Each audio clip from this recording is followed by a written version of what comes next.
السلام علیکم ورحمۃ اللہ وبرکاتہ۔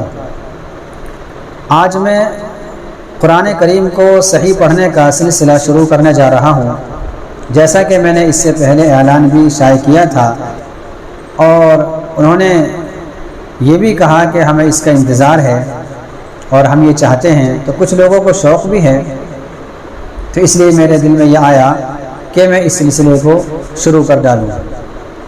چونکہ قرآن کریم ہمارے لیے اصل ہے۔ اگر ہم یہ چاہتے ہیں کہ ہماری نمازیں درست ہوں تو ہمیں قرآن کریم کو ٹھیک پڑھنا پڑے گا اور اس کی ادائیگی ٹھیک کرنی پڑے گی۔ آج ہم نے دنیا کو درست کیا، اس پر محنت کی، یہاں تک کہ ہم نے اپنا لباس درست کیا، لباس پر محنت کی، کھانے پر محنت کی، دنیا کی ہر چیز پر ہم نے محنت کی۔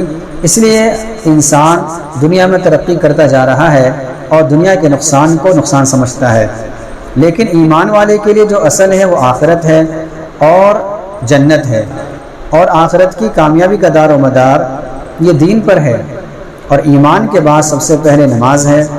اگر کسی کی نماز درست ہو گئی تو اس کی باقی منزلیں بھی آسان ہو جائیں گی۔ تو اس لیے سب سے ضروری یہ ہے کہ ہم اپنے قرآن کریم کو ٹھیک کریں، درست کریں، چونکہ ہمارے پاس وقت نہیں ہے کہ ہم مدرسے میں جائیں یا ہم مکتب میں جائیں۔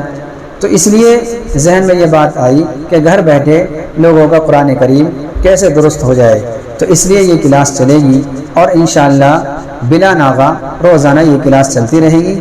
اس لیے آپ سبھی حضرات سے درخواست ہے کہ آپ اس کلاس کو ضرور پڑھیں اور توجہ سے سنیں، اور دوسروں تک بھی اس پیغام کو پہنچائیں، تاکہ ہمارے ذریعے سے کسی کا قرآن کریم ٹھیک ہو جائے تو ہمارے لیے نجات کے لیے کافی ہو جائے گا۔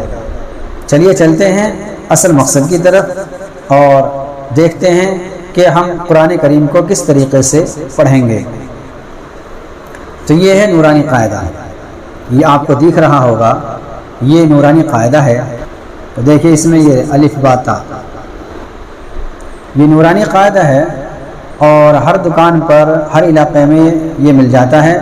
اس لیے سبھی حضرات اس نورانی قاعدے کو خرید لیں، اور پھر جب کلاس شروع ہو تو نورانی قاعدے کو لے کر ہم بیٹھیں۔ یہ قاعدہ ہے، اس کو ہم پڑھیں گے، اور کیسے پڑھنا ہے؟ سب سے پہلے ہم اعوذ باللہ پڑھتے ہیں۔ اعوذ باللہ من الشیطان الرجیم، بسم اللہ الرحمن الرحیم۔ اب یہ دعا لکھی ہوئی ہے، اس کو پڑھ لیتے ہیں۔ رب یسر ولا تعسر وتمم بالخیر وبک نستعین یا فتاح رب زدنی علما۔ اب پڑھتے ہیں الف، اس کو ہم بالکل نہیں کھینچیں گے۔ با، اس کو ہم تھوڑا سا کھینچیں گے، زیادہ بھی نہیں کھینچنا اور جلدی بھی نہیں پڑھنا۔ با، تا، ثا، جیم، حا، خا، دال، ذال، را، زا۔ یہ الف سے یا تک ان کو انگلش میں الفابیٹ کہتے ہیں، اور عربی میں، اردو میں حروف تہجی کہتے ہیں۔ ان کو پڑھنے کا طریقہ کیا ہوگا؟ سب سے پہلے ہم پڑھیں گے الف۔ الف کو ہم بالکل نہیں کھینچیں گے، بعض لوگ پڑھتے ہیں الف، وہ غلط ہے۔ اس لیے ہم پڑھیں گے الف با۔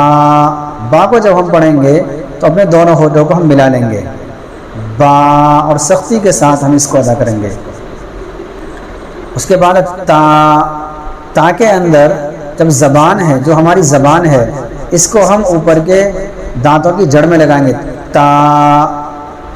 اس کے بعد ثا، ثا کو ادا کرنے کے لیے ہم اپنی زبان کے کنارے کو دانتوں کے بیچ میں لے آئیں گے، جیسے دیکھیں ثا، جیم، حا، حا کو حلق سے نکالیں گے سختی کے ساتھ۔ خا، خا کو ادا کرنے میں ہم منہ کو بالکل بھر لیں گے، جیسے کچھ کھا رکھا ہو۔ خا، دال، دال یہ بالکل ایسے ہی نکلے گا جیسے ہم نے تا نکالا تھا، کہ زبان کی نوک، زبان کا جو کنارہ ہے وہ اوپر کے دانتوں کی جڑ میں اندر کو لگے گا۔ تا، ذال، ذال بالکل ایسے ہی نکلے گا جیسے کہ ہم نے سا کو نکالا تھا۔ را کے اندر زبان کا جو کنارہ ہے وہ اوپر کے دانتوں کے مسوڑوں میں لگے گا، اندر کو بالکل جڑ میں مسوڑوں کے پاس، را اور منہ بھر جائے گا۔ زا جو نکلے گا یہ زبان کا جو کنارہ ہے وہ اندر ہی رہے گا، زا اور دونوں دانتوں کے بیچ میں رہے گا، زا اور یہ دونوں دانتوں کے زبان کا کنارہ بیچ میں رہے گا، زا۔ اس طریقے سے ہم مشق کریں گے انشاءاللہ جلدی ہی ہمارے حروف صحیح سے ادا ہو جائیں گے اور ہمیں قرآن کریم پڑھنا آ جائے گا انشاءاللہ۔ بقیہ کلاس آئندہ کریں گے۔ السلام علیکم ورحمۃ اللہ وبرکاتہ۔